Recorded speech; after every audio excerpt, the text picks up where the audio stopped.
है उसका पूरा सर फाड़ दिया गया है यहाँ पर। सर क्या लगता है कौन क्या होगा ये? बगल की कोचिंग वाले। सर आप खुद मौजूद थे यहाँ जब फायरिंग हो रही थी? बिल्कुल, ये देखिए मेरा गार्ड है ये। अच्छा, इसका ये पूरी तरह से 2 जून 2026 पटना का मुसल्लापुर हाट।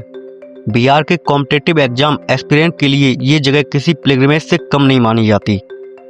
हर साल हजारों स्टूडेंट्स यहाँ आते हैं एक सपने के साथ, गवर्नमेंट जॉब का सपना।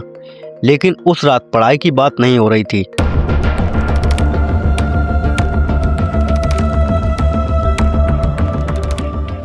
उस रात पत्थर चल रहे थे, तोड़फोड़ हो रही थी और कुछ ही देर बाद गोलियों की आवाज पूरे एरिया में गूंजने लगी।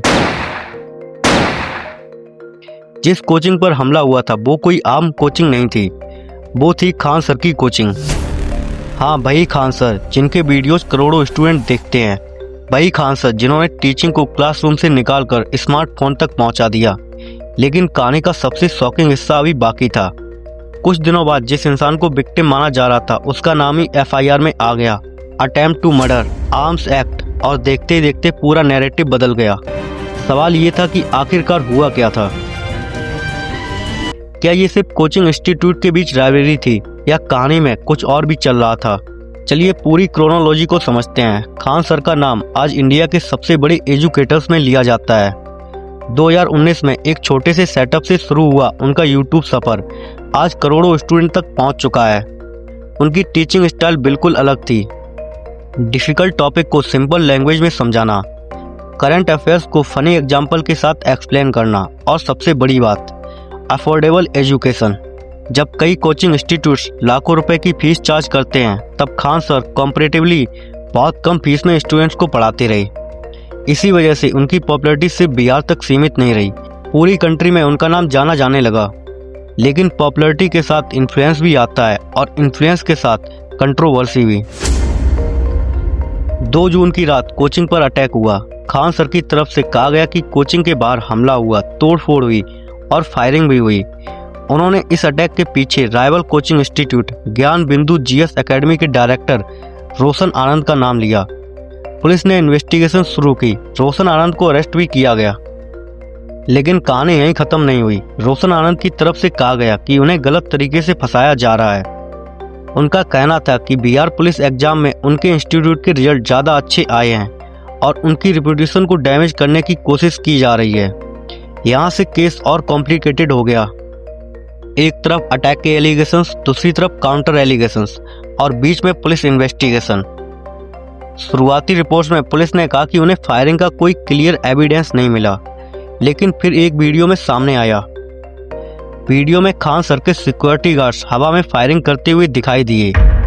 उसके बाद दोनों गार्ड्स को अरेस्ट कर लिया गया। इन्वेस्टिगेशन और तेज हो गई। पुलिस के मुताबिक इंटेरोगेशन में कुछ स्टेटमेंट सामने आए। दूसरी तरफ खान सर और उनके सपोर्टर्स का कहना था कि उनके गार्ड्स ने सेल्फ डिफेंस में हवा में फायरिंग की। उनका आर्गुमेंट था कि कोचिंग पर हमला हुआ था, सिक्योरिटी गार्ड्स बुरी तरह इंजर्ड हुए थे और सिचुएशन कंट्रोल से बाहर जा रही थी। यहाँ सच क्या था, ये इन्वेस्टिगेशन और लीगल प्रोसेस का सब्जेक्ट था। पकड़ के जेल में डाला जाता, जैसे उन्होंने खान सर को जेल में डाल दिया क्योंकि वो शिक्षा पर बच्चों को। लेकिन पब्लिक डिबेट तब तक शुरू हो चुकी थी और इसी पॉइंट पर कहानी एक नई डायरेक्शन में चली गई।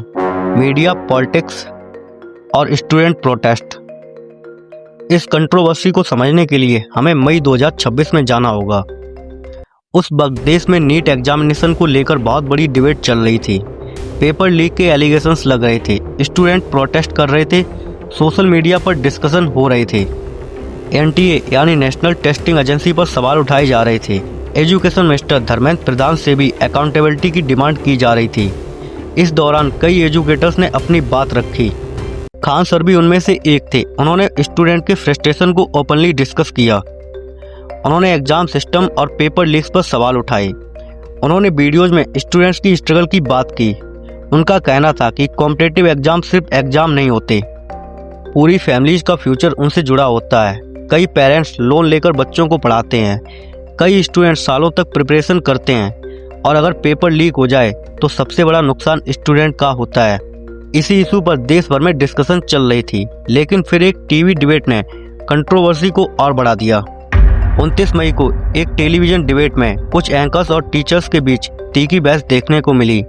उस डिबेट के बाद खान सर और अंजना ओम कश्यप का नाम सोशल मीडिया पर ट्रेंड करने लगा। स्टेटमेंट दिए गए, काउंटर स्टेटमेंट दिए गए, क्रिटिसिज्म हुआ, रिप्लाईज आए और देखते देखते ये मुद्दा नेशनल लेवल की डिबेट बन गया।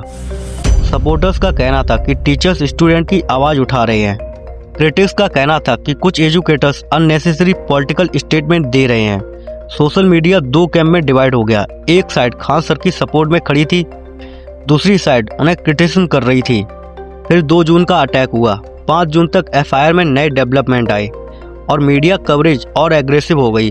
कुछ चैनल्स ने खान सर पर सवाल उठाए, कुछ चैनल्स उनके सपोर्ट में नजर आए। कुछ रिपोर्ट्स में उनके रियल नेम को लेकर डिस्कशन हुआ। कुछ रिपोर्ट्स में उनकी प्रॉपर्टीज और बिजनेस एक्सपेंशन पर सवाल उठाए गए। सोशल मीडिया पर थ्योरीज की भरमार हो गई, लेकिन एक फैक्ट क्लियर था, खान सर अब सिर्फ एक टीचर नहीं रहे थे, वो नेशनल पॉलिटिक्स का हिस्सा बन चुके थे। और जब किसी व्यक्ति का इन्फ्लुएंस करोड़ों लोगों तक पहुंचता है, तब उसके आसपास की हर कंट्रोवर्सी भी नेशनल इशू बन जाती है। सबसे इंटरेस्टिंग बात यह है, इस पूरे केस में हर साइड अपने आप को सही बता रही है। पुलिस अपनी इन्वेस्टिगेशन कर रही थी, मीडिया अपनी रिपोर्टिंग कर रही थी, सपोर्टर्स अपने प्रोटेस्ट कर रहे थे, क्रिटिक्स अपने सवाल पूछ रहे थे और स्टूडेंट्स सब कुछ देख रहे थे। लेकिन इस पूरे एपिसोड ने एक बहुत इंपॉर्टेंट इशू को सामने ला दिया, इंडिया का एजुकेशन सिस्टम। हर साल लाखों स्टूडेंट गवर्नमेंट जॉब और एंट्रेंस एग्जाम की तैयारी करते हैं। कॉम्पिटिटिव एक्सट्रीम लेवल पर है, प्रेशर अनइमेजिनेबल है और जब एग्जाम सिस्टम पर ट्रस्ट वीक पड़ता है तब फ्रस्ट्रेशन बढ़ती है। ये फ्रस्ट्रेशन ही प्रोटेस्ट को जन्म देती है, ये फ्रस्ट्रेशन ही सोशल मूवमेंट्स को जन्म देती है और ये फ्रस्ट्रेशन ही टीचर को कभी कभी रोड पर लाकर खड़ा कर देती है। खान सर कंट्रोवर्सी को चाहे किसी एंगल से देखा जाए, एक बात क्लियर है, ये सिर्फ एक कोचिंग अटैक की स्टोरी नहीं थी। ये education system, student anger, media narrative और पॉलिटिक्स डिस्क्लोजर की इंटरसेक्शन स्टोरी है। एक तरफ खान सर थे, दूसरी तरफ उनके क्रिटिक्स, एक तरफ सपोर्टर्स, दूसरी तरफ अपोनेंट्स और बीच में वो लाखों स्टूडेंट जो अपने फ्यूचर को लेकर ऑलरेडी टेंशन में थे। आज भी इस केस को लेकर अलग अलग ओपिनियन सामने आते हैं। कुछ लोग मानते हैं कि खान सर को अनफेयरली टारगेट किया गया, कुछ लोग मानते हैं कि इन्वेस्टिगेशन को पूरा होना देना चाहिए, कुछ लोग मीडिया को ब्लेम करते हैं, कुछ लोग टीचर्स को।